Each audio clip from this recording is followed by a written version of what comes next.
Hi guys, how are you? So nice to connect to you. So welcome to this channel. Welcome to this video. My name is Laura. This is Pagan Healer. How do you know what you're saying is going to be important when a whole bunch of distractions are coming in, just like they did before this video? But we're going to keep on going. And I do think this video is going to be very important, especially because right now we are around that time of year. And it's probably going to be the most important video of this week, if not this month or whatever. But regardless, still watch the videos that are going to follow in the next few days, obviously. So if you're new to this channel, subscribe, hit the notification bell. Welcome to everyone who is new. I saw there were quite a few new subscribers. And today we're going to be talking about a few things that I've been wanting to talk about for a little while already. But I think right now, specifically, is a good time to talk about them. So we're going to talk about Jesus, or Jeshua, that's actually his name, Marie Magdalene and her descendants, her ancestry, possibly too, the Easter program, the Christ program, Jesus' actual birthday, and Jesus the King, and then also the connection to the giants and everything else. I got to modify my notes here.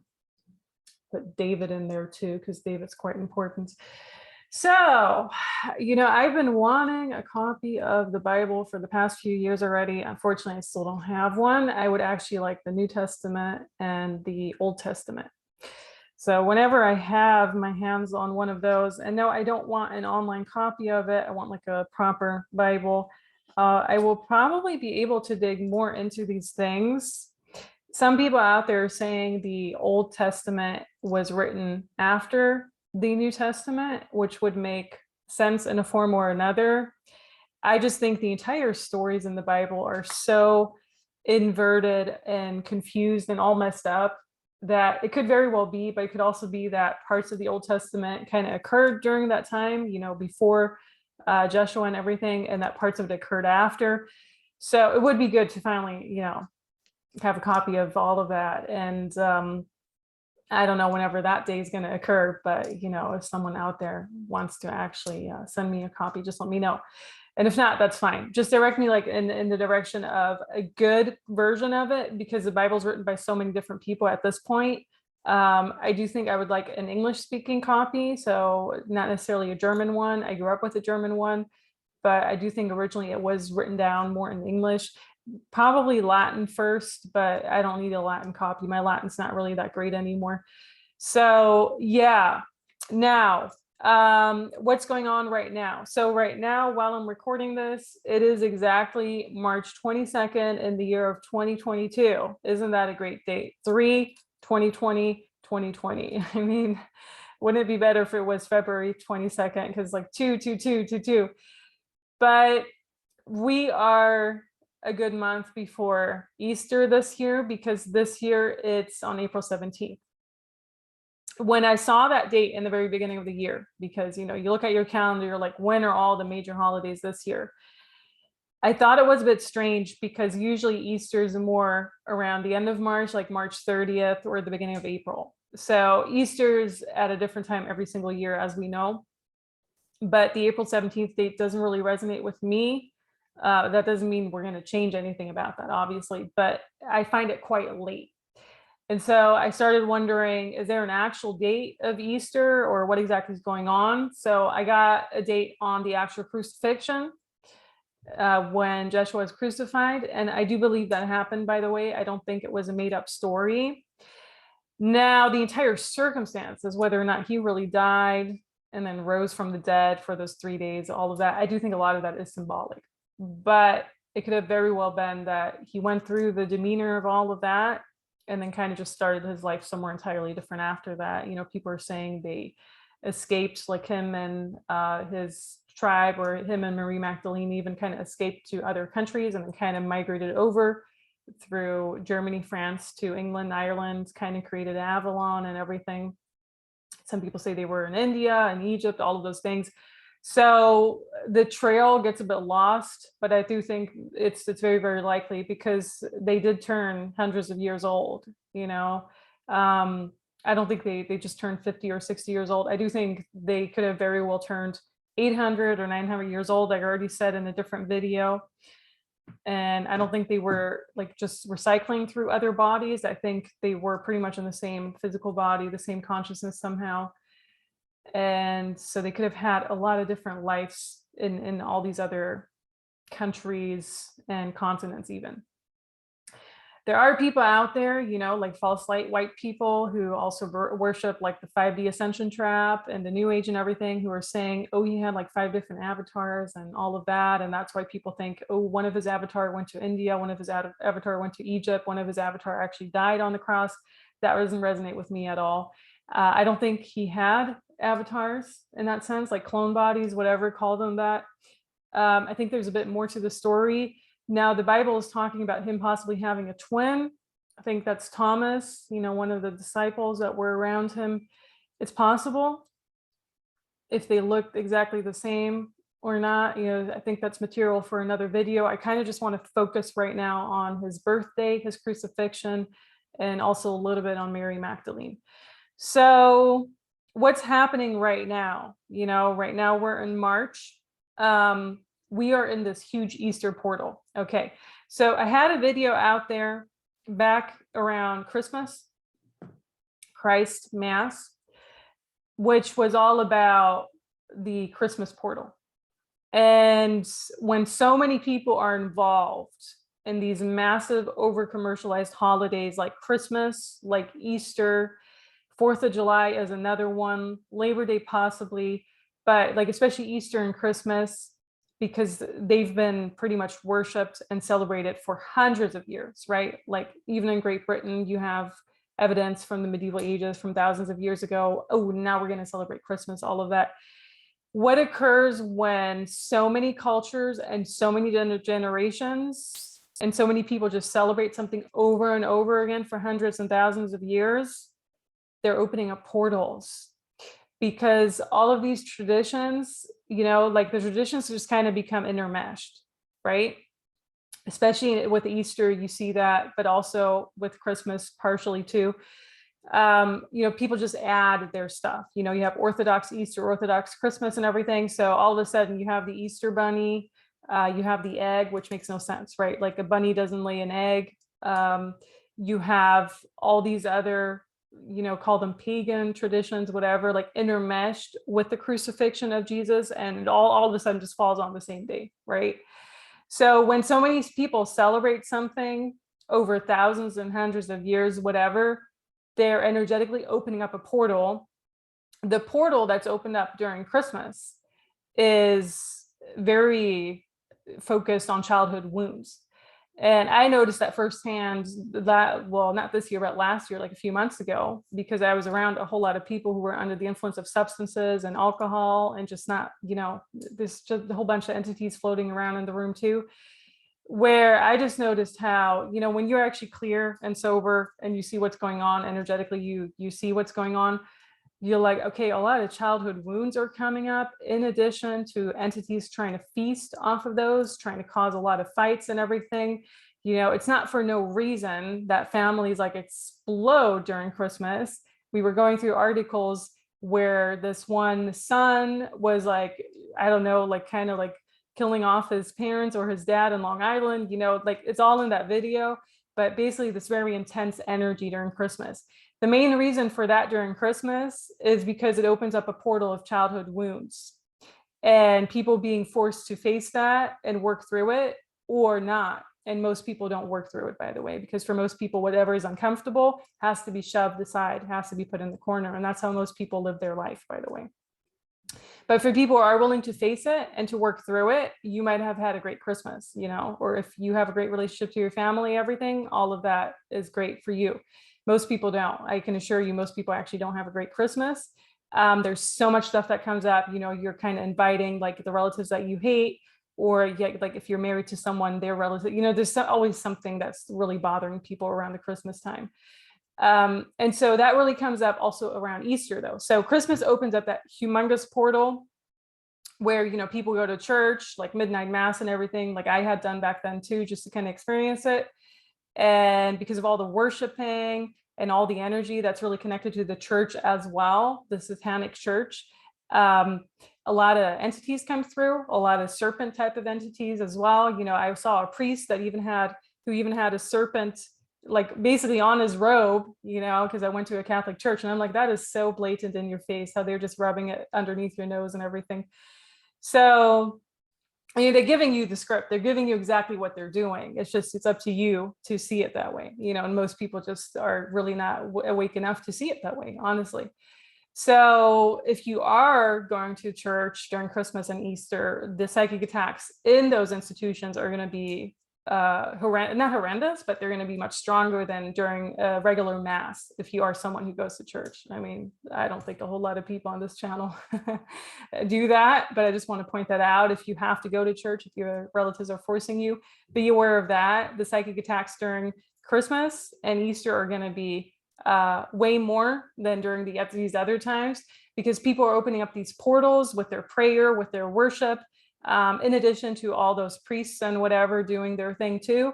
In addition to all these other, you know, you don't even know you're opening up a portal necessarily, but you are, just by randomly even wishing like a happy Easter or Merry Christmas or something, or just by re-emphasizing like a certain ritual that your family taught you during that time, you know. So it's interesting to observe all that. So that's kind of the Christmas portal. And the Easter portal is a bit different too, because I was looking into the Easter portal. I was like, okay, what exactly is this about? You know? And I was like, can you tell me the actual date of Easter? So I was trying to read on it. And to be honest with you, there is no actual date for Easter. Why is that? Because Easter and the crucifixion of Joshua is not one and the same thing.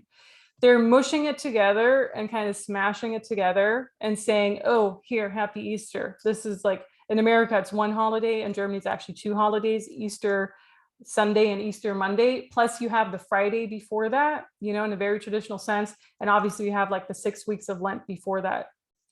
So I got my smart book here.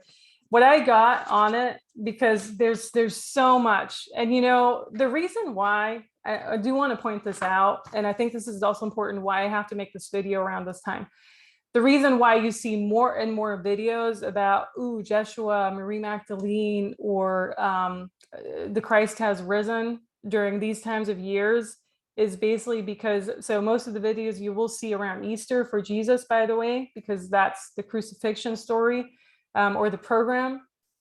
And you will see a whole lot about Marie Magdalene, like, oh my gosh, so much about her on her actual feast day, which is July 22nd. That's not her birthday, by the way. It is closer to around there than it is to at any other point in the year, but that's not her birthday.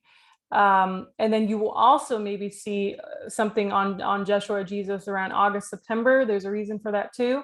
And definitely around Christmas, you know. So those are like the 3 to 4 times where all the programs are going to come to light, but especially around Christmas and Easter, you will have so much and also so much false stuff on Jesus and the Jesus story out there, because people think, oh yes, this is the actual date of Easter, or, you know, this is really an important date, and all of those things, when it's just these programs are coming to light, these programs are opening up.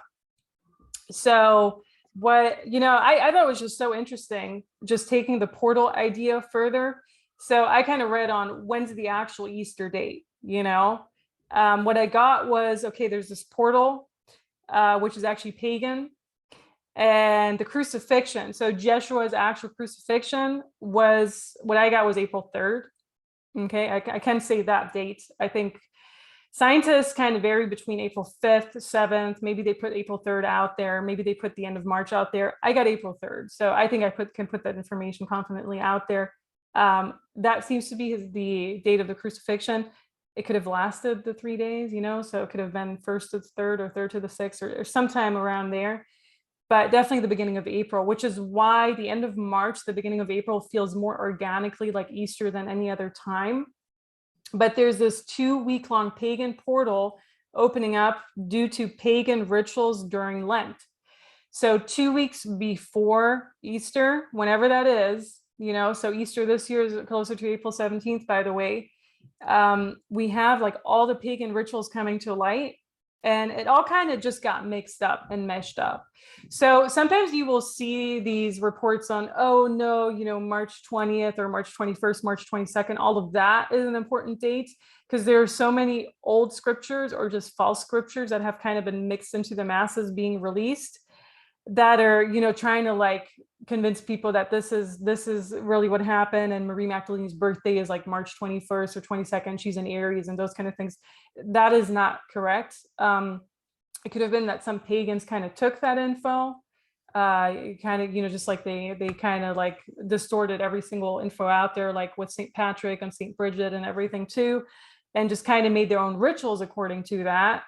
Because maybe 400 years, after the entire Jeshua saga came about, it gets so confusing, because there wasn't much written down during their time. And if it was very much destroyed, right? And so that's how you have all these programs coming up. A lot of New Agers jump on those, the same with Christians too. New Agers always think they're in reincarnation of Marie Magdalene, or reincarnation of Jeshua, or reincarnation of any of the disciples around him. Or Marie Magdalene's tribe, or anything with Egyptian pharaohs, whatever. All of that is very New Agey, and it's not surprising, because you do have all these entities floating around who are kind of disguising themselves as, oh, I'm Jesus, I'm an ascended master, I'm Raphael, Archangel Raphael, or Michael, or whatever. So it's not confusing that if you are in the New Age, you're already praying to your spirit guides and angels and whatnot. These random entities can just come in and be like, oh yes, I'm Jesus, of course. So it's just so funny to me when I always see those things. So March 20th to 22nd, what's that date? It's actually just spring. That's pretty much what it is. It's just like the equinoxes. It's not necessarily related to that, but it kind of just got mixed all into that, if someone was wondering or worrying about that date.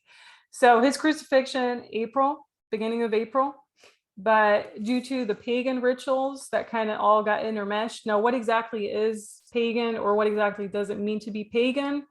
In short, I'm just going to throw this definition out there from Merriam-Webster.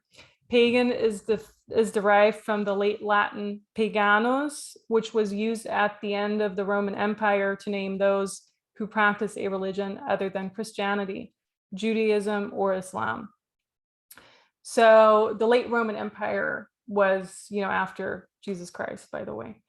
Early Christians often used the term to refer to non-Christians who worshiped multiple deities.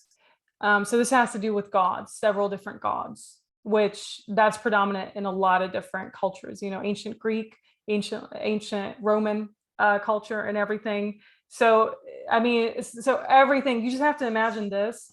If you had so many past lives where you were maybe even around in Atlantis, which is still going on, obviously, but, like the older version of Atlantis, or ancient Greece, or, Roman, whatever.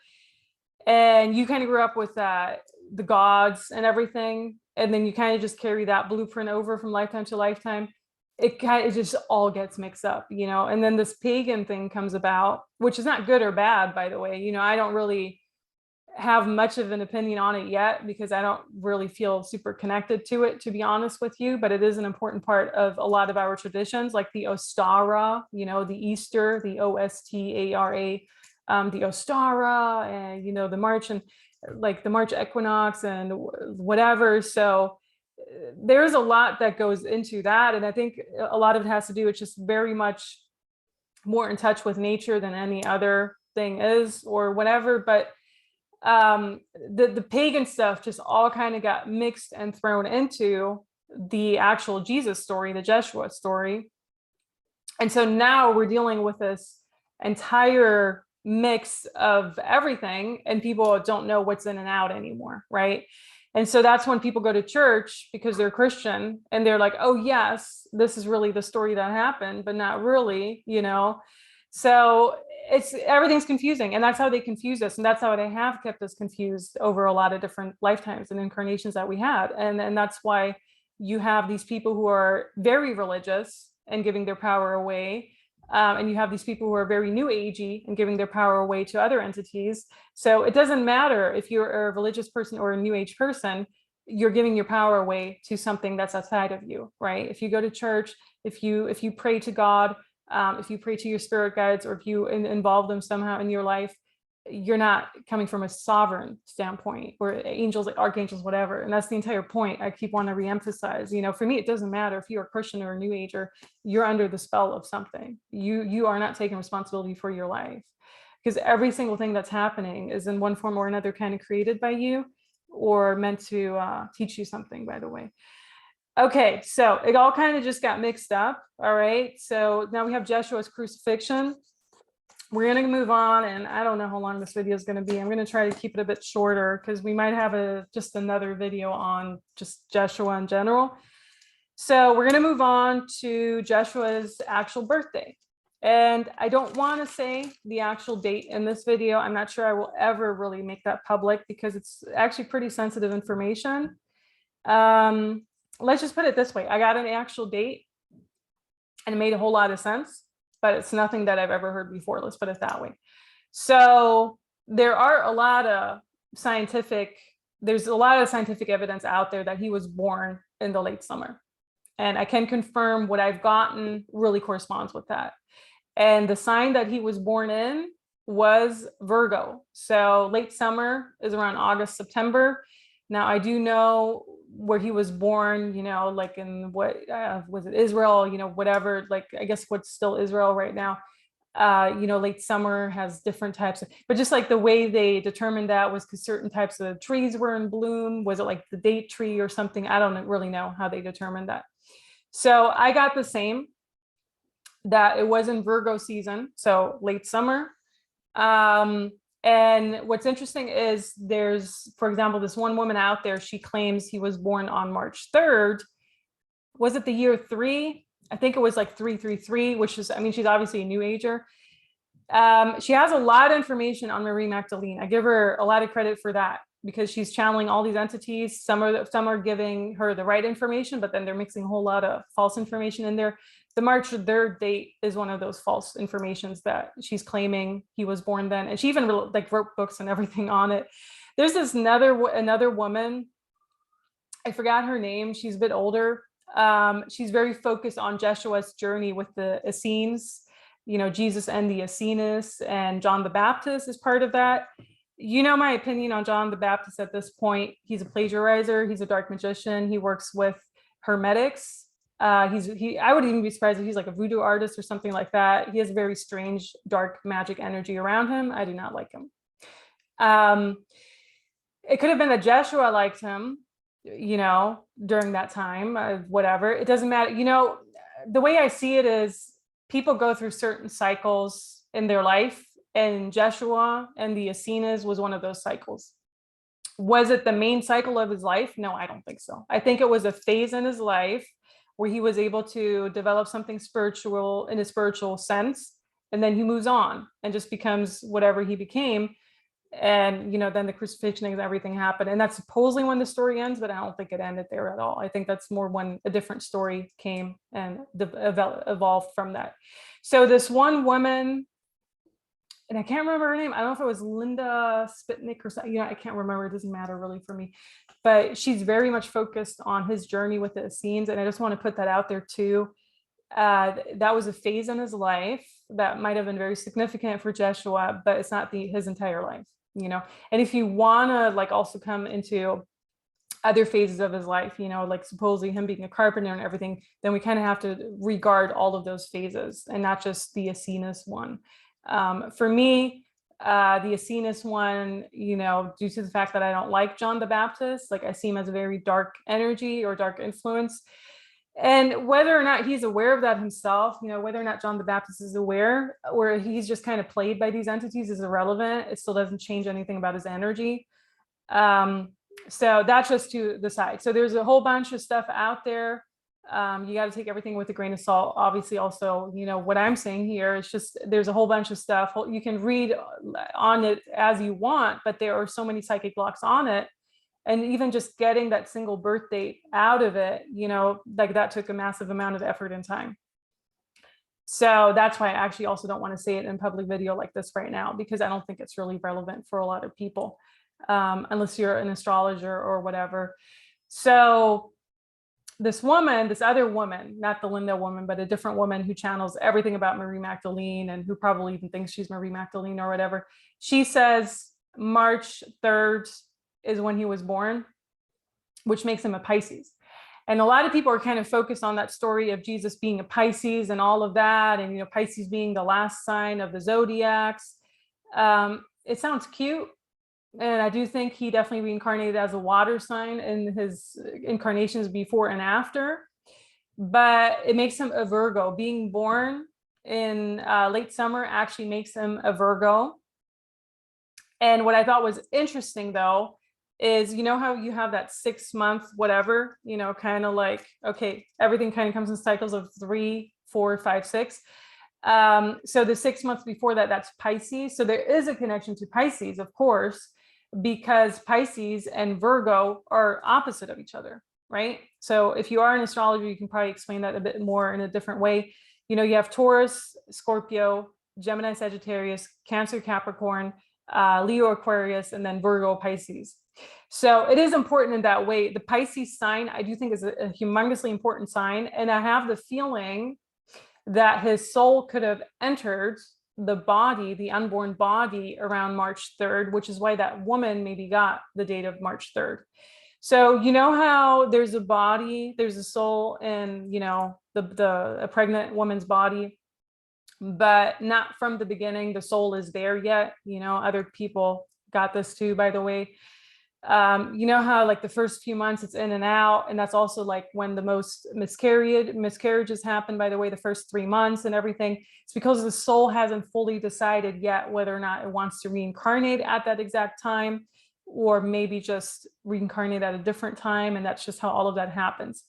So I kind of have the feeling that the March 3rd date could have been significant for Jeshua, which is Jesus, and that his soul could have entered around that time, but that he wasn't born until 6 months later. Like not exactly 6 months later, by the way, but more like, in that late summer period under the sign of Virgo, which makes it exactly the Pisces Virgo connection.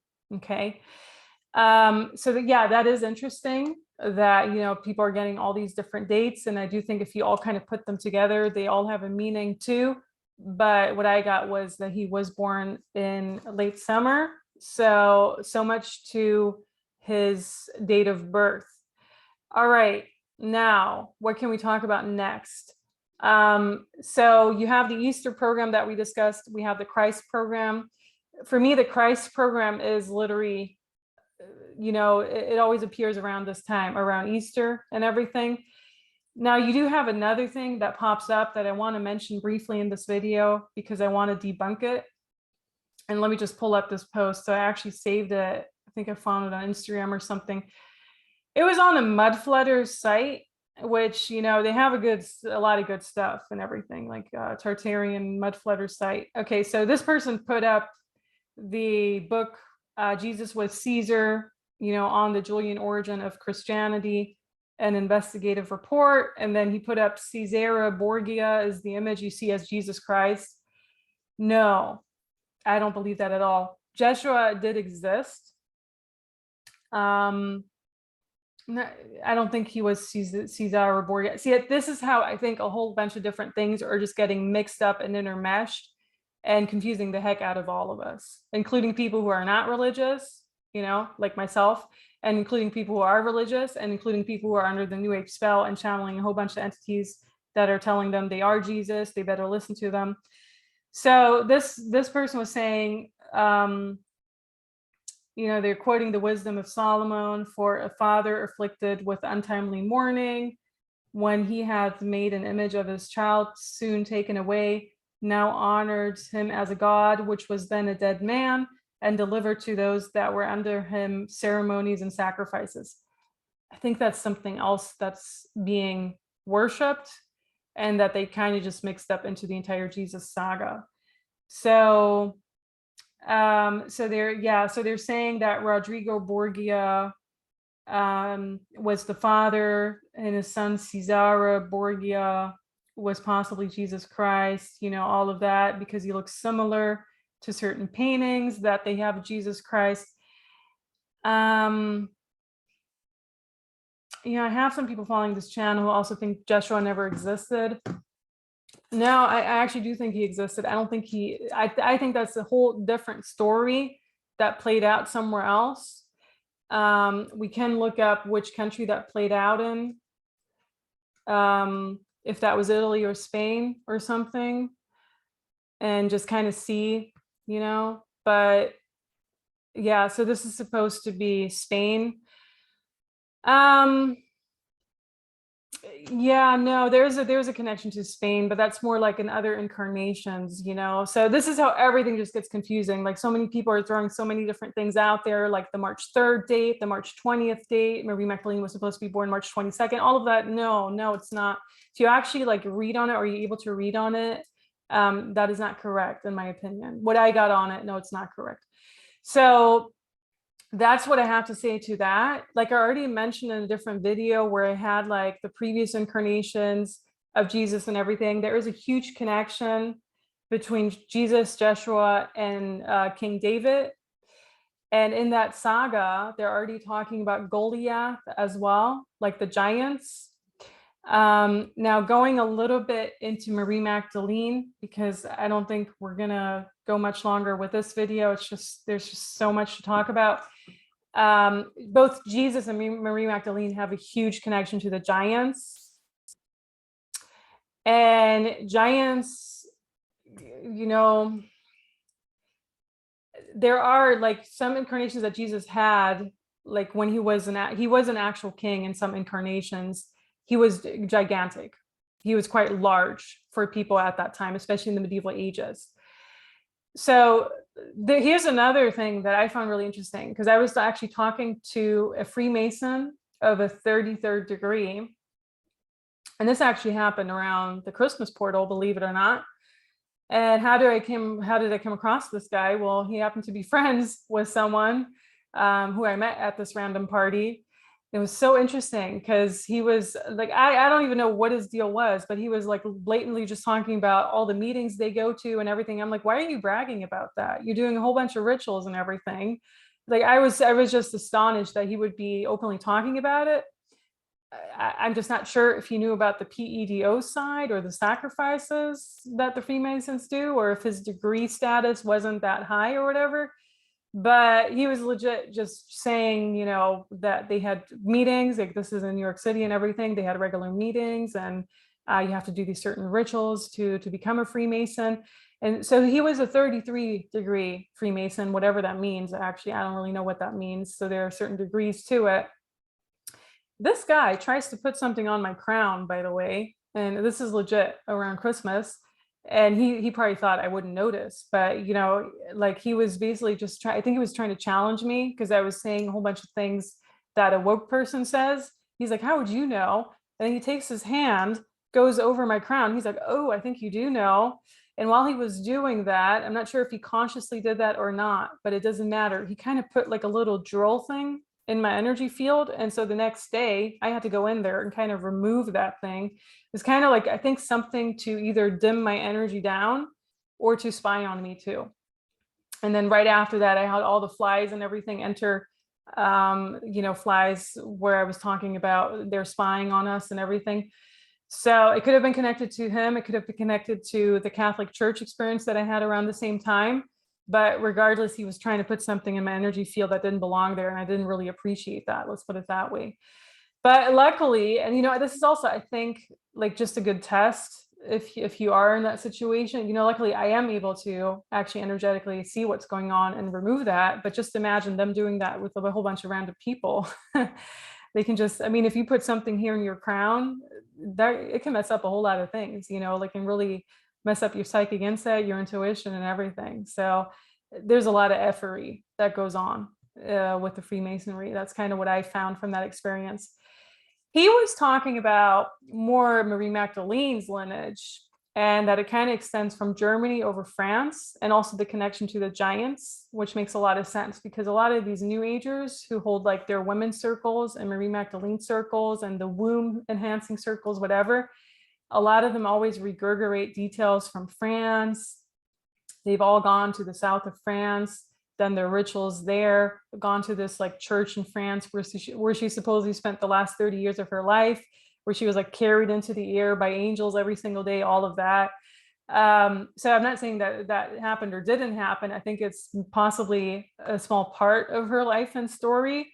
Let's put it that way. But there was a connection to supposedly Germany that was kind of new to me, and then also France. And so that's kind of what I wanted to say on Marie Magdalene in this video. We can definitely go more into Marie Magdalene and Jeshua in another video, because I think maybe we're due for an upgrade with that one. But so yeah, and then also what's really important, you know, it's not just about Jeshua and Marie Magdalene, it's also all about Jesus' family too. You know, he had actual brothers, he had at least one sister, if not two. And I do think like some of his brothers, like one of them could have been, you know, gay or homosexual or whatever, or have that tendency.